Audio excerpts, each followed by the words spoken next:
நாங்கள் செய்திகளை உருவாக்குவதில்லை, உங்களுடைய கதைகளையே சொல்லும் யூடிவியின் பிரதான செய்திகளோடு நான் ஹனீஃப் இஸ்மாயில் முகமது ரஹமத்துல்லா. முதலில் தலைப்புச் செய்திகள்.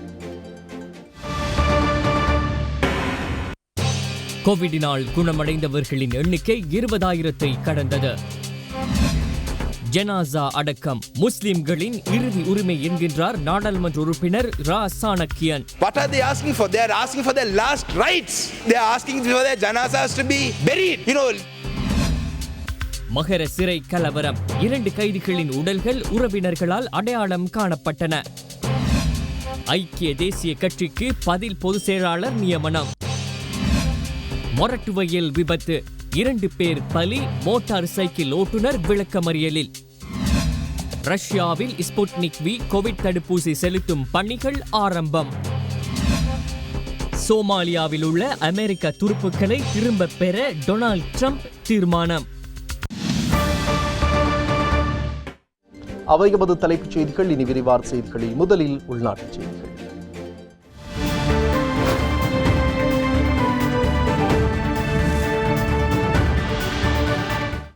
குறைந்த அவதானம் செலுத்தப்பட்ட மாவட்டங்கள் மற்றும் பிரதேசங்களில் தற்பொழுது கோவிட் தொற்றாளர்கள் பதிவாகியுள்ளதாக வைத்தியர் ஹாரித்த அலுத்கே தெரிவித்துள்ளார். மேலும் அட்டுலுகம பிரதேச மக்கள் ஒத்துழைப்பு வழங்காவிட்டால் நிலைமை மேலும் மோசமடையும் என அவர் மேலும் தெரிவித்துள்ளார். இதேவேளை தனிமைப்படுத்தல் சட்ட விதிகளை மக்கள் தொடர்ந்தும் பின்பற்றினால் நீண்ட நாட்களாக முடக்கப்பட்டுள்ள பிரதேசங்களையும் விரைவில் விடுவிக்க முடியும் என போலீஸ் ஊடக பேச்சாளரும் பிரதி போலீஸ் அதிபருமான அஜித் ரோஹன தெரிவித்துள்ளார். විශේෂයෙන්ම මීට කලින් අඩු අවදානම් කියලා සලකපු පළාත් සහ දිස්ත්‍රික්කවල යම් ප්‍රමාණයක් රෝගීන් වාර්තා වෙමින් තියෙනවා. இதற்கு முதல் குறைந்த அவதானம் செலுத்தப்பட்ட மாவட்டங்கள் மற்றும் பிரதேசங்களில் தற்போது கோவிட் தொற்றாளர்கள் பதிவாகியுள்ளனர். சம்மாந்துறை, அக்கரைப்பற்று பிரதேசங்களில் இந்த அளவு தொற்றாளர்கள் பதிவாகுவார்கள் என கடந்த வாரம் நினைக்கவில்லை. அதேபோன்று புத்தளம் மாவட்டத்தில் தொற்றாளர் இனம் காணப்பட்டுள்ளார்கள். மேலும் ரத்னபுரி, கண்டி, ருவரேரியா போன்ற மாவட்டங்களில் இந்த அளவு தொற்றாளர்கள் இனம் காணப்படுவார்கள் என நினைக்கவில்லை. ஆனால் அது இடம்பெற்றுள்ளது. நாட்டில் மொத்த தொற்றாளர்களில் 30% மேற்பட்டோர் கொழும்பு நகர சபைக்கு உட்பட்ட எல்லையில் இனம் காணப்பட்டுள்ளனர். மக்களுடைய பங்களிப்பு குறைந்த மட்டத்தில் உள்ள பண்டாரகம, அட்டுலுகமை போன்ற பிரதேசங்களுக்கு தனிமைப்படுத்தல் ஊரடங்குக்கு அப்பால் போலீஸ் ஊரடங்கு சட்டத்தினை பிறப்பித்தல் அவசியம். அவ்வாறு செய்கின்ற போதுதான் சுகாதார வைத்திய அதிகாரிகள் மற்றும் சுகாதார பரிசோதகர்களுக்கு அவர்களுடைய சேவையை சரிவர மேற்கொள்ள முடியும். அப்படி இல்லாவிட்டால் இந்த தொற்று மேலும் அதிகரிக்க வாய்ப்புள்ளது.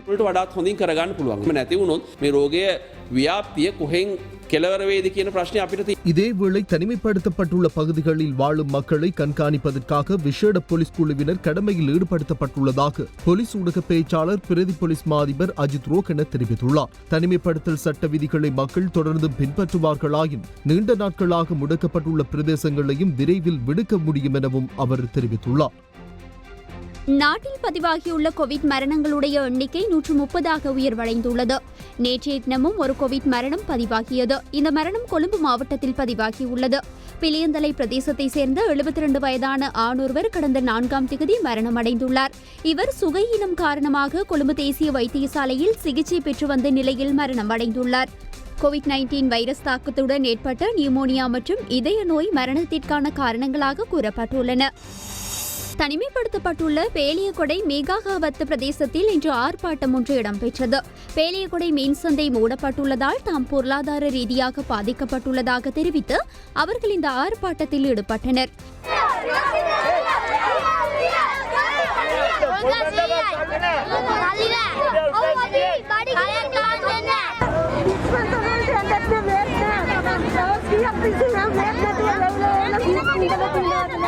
பின்னர் குறித்த இடத்திற்கு பேலியகொடை போலீஸ் நிலைய பொறுப்பதிகாரி வருகை தந்து மக்களிடம் 5000 ரூபாய் கொடுப்பனவு பெற்றுத் தருவதாக உறுதிப்படுத்தியதன் பின்னர் மக்கள் கலைந்து சென்றனர்.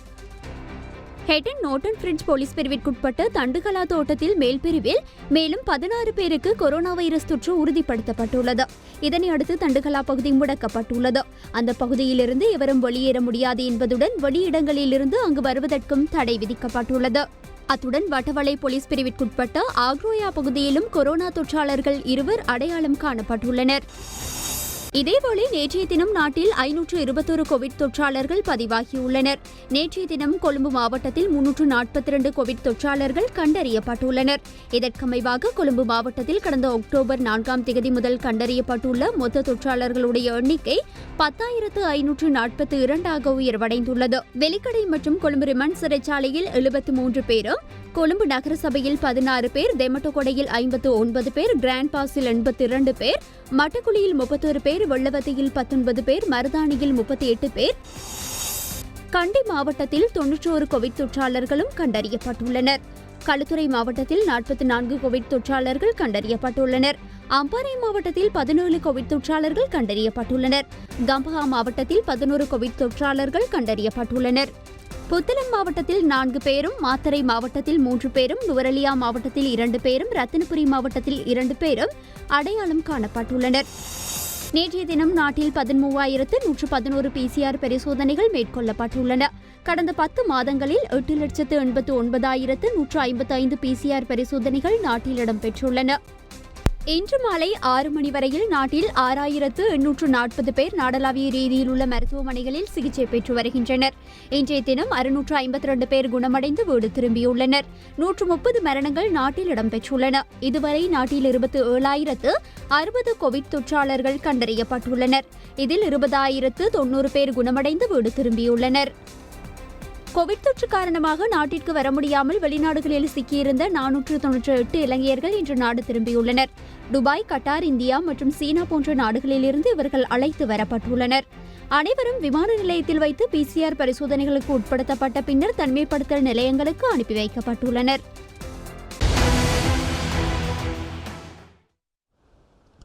மகர சிறைச்சாலையில் இடம்பெற்ற மோதலில் மரணித்த கைதிகள் இருவரின் சடலங்கள் அவர்களது உறவினர்கள் மூலம் அடையாளம் காணப்பட்டுள்ளன.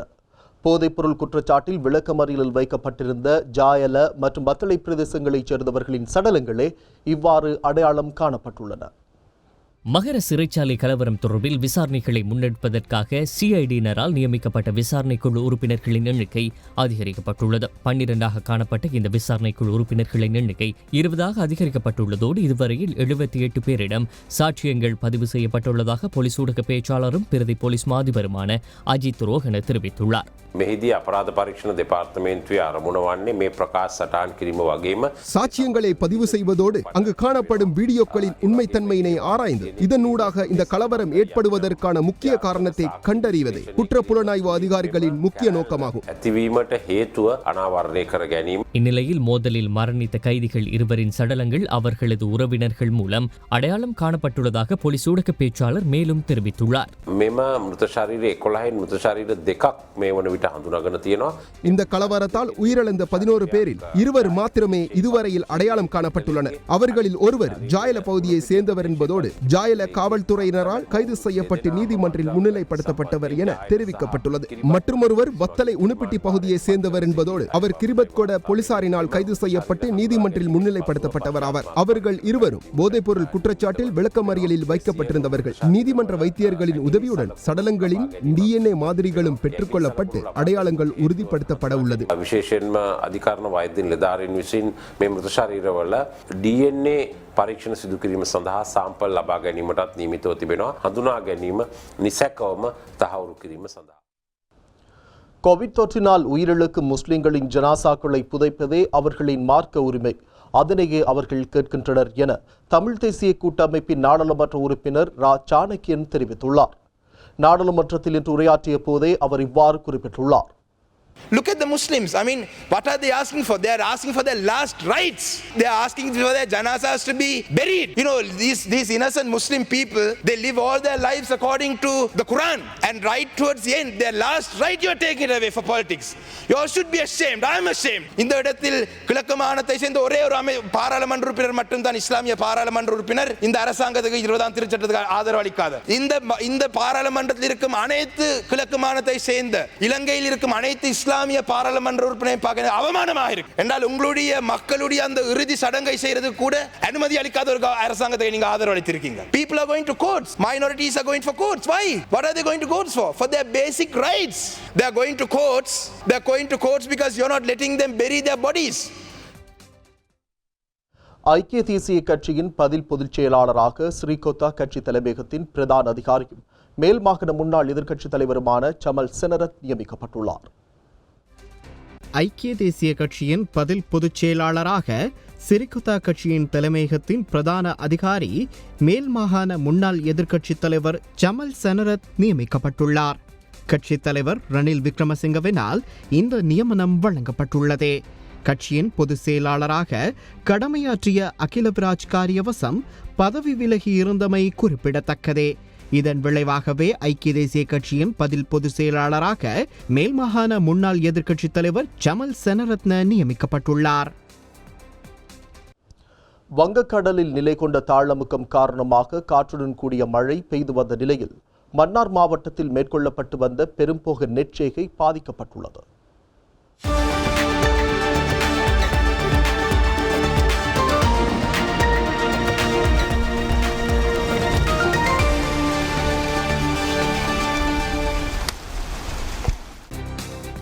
கடும் மழை காரணமாக 90% பெரும்போக நெற்செய்கை நீரில் மூழ்கியுள்ளது. தொடர்ச்சியாக வெள்ள பாதிப்பு ஏற்படும் நிலையில் முற்றாக விவசாய செய்கை அழிவடையும் நிலையும் ஏற்பட்டுள்ளது. மன்னார் மாவட்டத்தில் தற்போது வரை சுமார் 23,953 ஏக்கர் பெரும்போக நெற்செய்கை மேற்கொள்ளப்பட்டு வருகின்ற நிலையில் புரவி புயல் காரணமாக ஏற்பட்ட கடும் மழையினை தொடர்ந்து விவசாய செய்கை நீரில் மூழ்கியுள்ளது.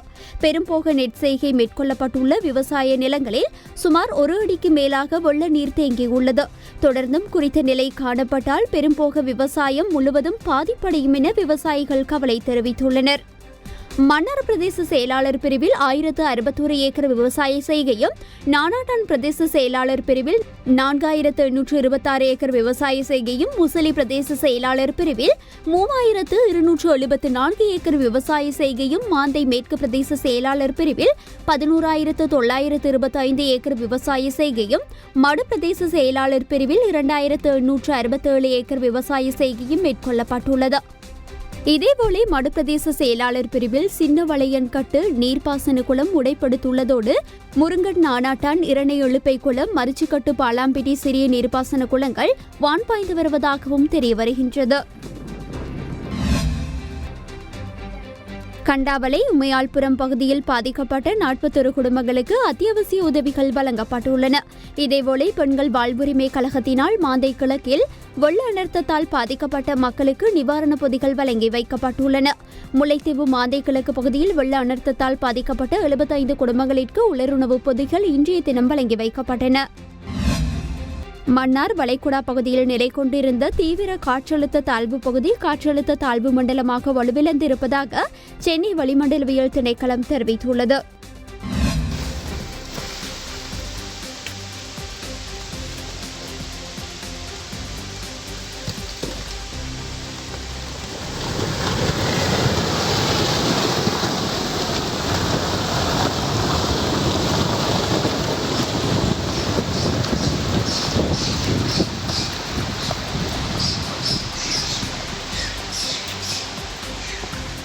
நல்ல தண்ணீர் போலீஸ் பிரிவிற்குட்பட்ட மஸ்கலியா நல்ல தண்ணீர் பிரதான வீதியில் மோகினி நீர்வீழ்ச்சிக்கு அருகாமையில் இன்று காலை பாரிய கற்களுடன் மண்மேடு சரிந்து விழுந்ததில் தடைப்பட்ட போக்குவரத்து வளமைக்கு திரும்பியுள்ளது.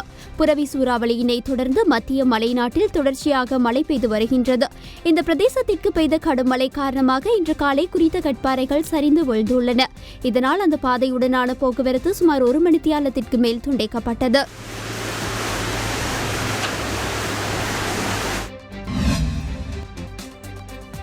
முல்லைத்தீவு மாவட்டத்தில் தாழமுக்கம் காரணமாக 703 குடும்பங்கள் பாதிக்கப்பட்டுள்ளதாக மாவட்ட செயலாளர் க விமலநாதன் தெரிவித்துள்ளார். முல்லைத்தீவு மாவட்டத்தில் தாழமுக்கம் காரணமாக 6 பிரதேச செயலக பிரிவுகளில் 703 குடும்பங்களைச் சேர்ந்த 2151 நபர்கள் பாதிக்கப்பட்டு தற்போது தாழமுக்கம் குறைவடைந்த காரணத்தினால் வீடுகளுக்கு அனுப்பப்பட்டு பிரதேச செயலகங்கள் ஊடாக நிவாரணப் பொதிகள் வழங்கப்பட்டு வருவதாகவும் அவர் தெரிவித்துள்ளார். சிறிய குளங்கள் 66, நடுத்தர குளங்கள் 10 நீர் நிரம்பி வான்கதவுகள் திறக்கப்பட்டு கழிவுகள் பாய்ந்து வருகின்றன.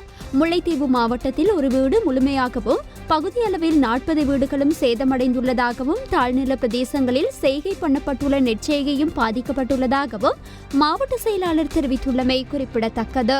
என்றால் ஒரு வீடு முழுதாக பாதிக்கப்பட்டிருக்கின்றது. இதை விட 40 வீடுகள் பகுதி சேதத்துக்கு உட்படுத்தப்பட்டிருக்கு. அதற்கான சேத மதிப்பீடுகள் இடம்பெற்றுக் கொண்டிருக்கின்றது. இந்த சேத மதிப்பீடு கிடைக்க பட்சத்தில் நாங்கள் அதற்கான நிதி ஒதுக்கீடு பெற்று மிக விரைவாக அவர்களுக்குரிய நிவாரண. கிளிநொச்சி பச்சிலைப்பள்ளி பிரதேசத்தில் உள்ள காணிகளை சட்டவிரோதமாக சிலர் துப்புரவு செய்து வருகின்றமைக்கு பொதுமக்கள் தங்களின் கடும் எதிர்ப்பினை வெளிப்படுத்தியுள்ளனர். இன்று பேராலை எனும் இடத்தில் உள்ள LRC காணியினை துப்புரவு செய்கின்ற பணிகளை அவதானித்த பொதுமக்கள் 50க்கும் மேற்பட்டோர் ஒன்று சேர்ந்து தங்களின் கடும் எதிர்ப்பினை வெளிப்படுத்தியுள்ளனர். அத்தோடு போலீசாரின் கவனத்திற்கும் கொண்டு சென்ற நிலையில் போலீசார் சம்பவ இடத்திற்கு வருகை தந்து துப்புரவு பணிகளை நிறுத்தியுள்ளனர். பேரால வீதியில எங்கட பிரதேசத்து மக்களுக்கு தெரியாமல் யார் என்ன செய்யணும் என்று தெரியாமல் இந்த காணி டோசை போட்டு இடிச்சு கொண்டிருக்கணும். இந்த காணியை இந்த பிரதேசத்தில் உள்ள எவருக்கும் தெரியாமல் இந்த பிரதேசத்தில் உள்ள மக்களுக்கு பகிர்ந்தளிக்காமல் இந்த விவசாய தேவைகள் கருதி பல பேர் விவசாயம் செய்ய காணி இல்லாமல் வாழ்வாதாரத்தை இழந்து இருக்கிறார்கள். இந்த இடத்து மக்களுக்கு இந்த காணியை பகிர்ந்தளிக்காமல் எந்த இடத்துல இருந்து வந்து யாருக்கு கொடுக்கப்படுகிறது என்று எங்களுக்கும் தெரியாமல் இந்த காணி இடித்து சீர் செய்யப்பட்டு கொண்டிருக்கிறது.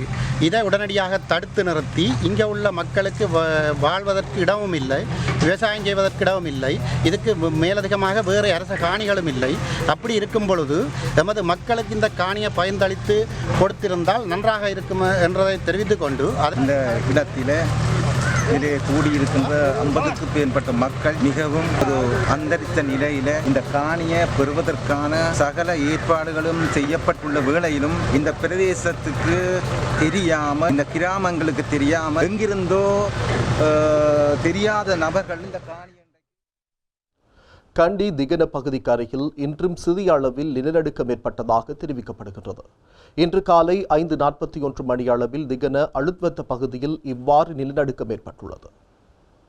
கண்டி திகன பகுதிக்கு அருகில் இன்றும் சிறிய அளவில் நிலநடுக்கம் ஏற்பட்டுள்ளதாக தெரிவிக்கப்படுகின்றது. இன்று காலை 5:41 மணி அளவில் திகன அழுத்வத்த பகுதியில் இவ்வாறு நிலநடுக்கம் ஏற்பட்டுள்ளதாக தெரிவிக்கப்படுகின்றது. திகன பகுதிக்கு அருகில் கடந்த மாதத்தில் மாத்திரம் 6 முறை இவ்வாறு சிறிய அளவில் நிலநடுக்கம் பதிவாகியுள்ளது. இது தொடர்பில் விசாரணைகள் இடம்பெற்று வருகின்ற போதிலும் இதற்கான காரணம் இதுவரை இனங்காணப்படவில்லை என தெரிவிக்கப்படுகின்றது. 5ஆம் தர புலமை பரிசில் பரீட்சை பெறுபவர்களுக்கு அமைவாக ஒவ்வொரு பாடசாலைகளுக்கும் 6ஆம் தரத்திற்கு மாணவர்களை இணைத்துக் கொள்வதற்கான விண்ணப்ப படிவங்களை எதிர்வரும் 10ஆம் தேதிக்கு முன்னர் அனுப்பி வைக்குமாறு கல்வி அமைச்சு அறிவுறுத்தியுள்ளது. கொரோனா தொற்று காரணமாக தனிமைப்படுத்தல் ஊரடங்கு நிலையில் இருந்து வரும் அம்பாறை மாவட்டத்தின் அட்டாளச்சினை பிரதேச செயலாளர் பிரிவுக்குட்பட்ட 9100 குடும்பங்களுக்கு முதலாம் கட்டமாக உலர் உணவுப் பொதிகள் வழங்கப்பட உள்ளதாக பிரதேச செயலாளர் ஜே லியாக்கத் அலி இன்று ஊடகங்களுக்கு தெரிவித்தார். எங்களுடைய அரசாங்க அதிபர் அவர்கள் மேற்கொண்ட நடவடிக்கை காரணமாக தனிமைப்படுத்தப்பட்டுள்ள பிரதேசமாக எங்களுடைய அட்டாளச்சினை பிரதேசம் கருதப்பட்டு சுமார் 9107 குடும்பங்களுக்கான 10,000 ரூபா பெறுமதியான பொதிகள் வழங்குவதற்கான சுமார் 91 மில்லியன் நிதி ஒதுக்கீடு எங்களுக்கு கிடைக்கப்பட்டிருக்கின்றது. இதில் நாங்கள் கட்டங்கட்டமாக 2 கட்டங்களாக இதற்குரிய பொருட்களை வழங்க இருக்கின்றோம்.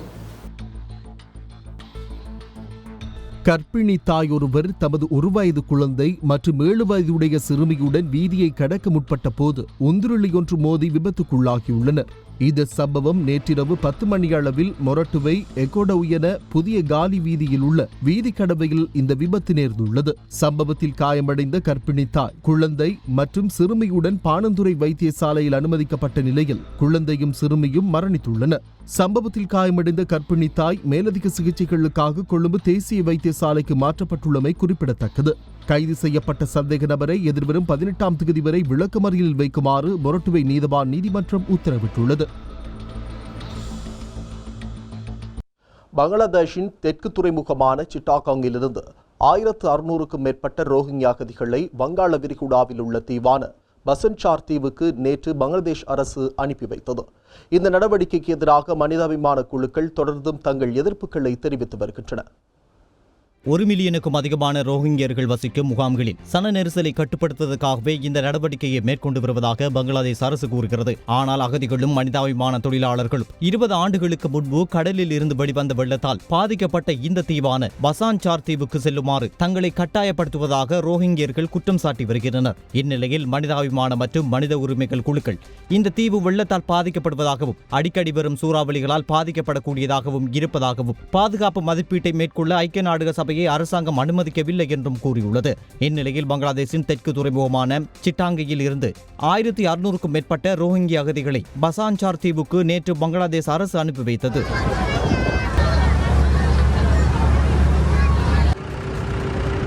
மியன்மார் அரசின் ராணுவ ஒடுக்குமுறையை தொடர்ந்து 2017ஆம் ஆண்டில் மியன்மாரில் இருந்து 7,30,000க்கும் மேற்பட்ட ரோஹிங்கியர்கள் வெளியேற்றப்பட்டமை குறிப்பிடத்தக்கது.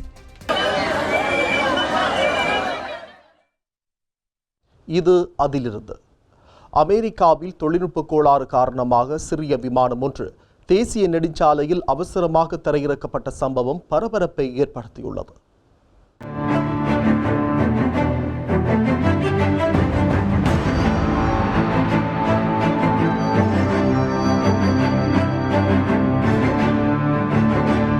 அமெரிக்காவின் மினசோட்டா மாகாணத்தில் ஒற்றை என்ஜின் கொண்ட சிறிய விமானம் ஒன்றில் இருவர் பயணித்துக் கொண்டிருந்தனர். அப்போது விமானத்தில் திடீரென தொழில்நுட்ப கோளாறு ஏற்பட்டது. இதனை அடுத்து விமானம் வாகனங்கள் வேகமாக சென்று கொண்டிருந்த தேசிய நெடுஞ்சாலையில் அவசரமாக தரையிறக்கப்பட்டது.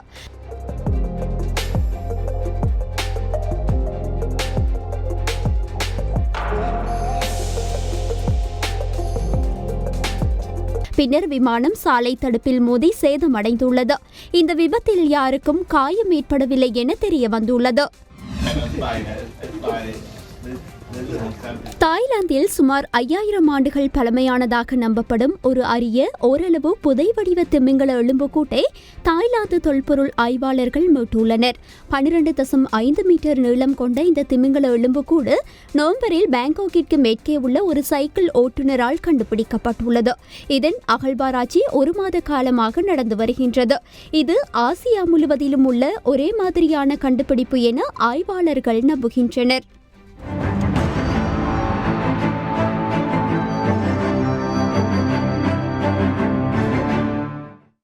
இத்துடன் நமது இரவு நேர பிரதான செய்திகள் நிறைவடைகின்றன. எமது அடுத்த பிரதான செய்திகள் நாளை இரவு 7:30 இடம்பெறும். அதுவரை யூடிவியோடு இணைந்திருங்கள்.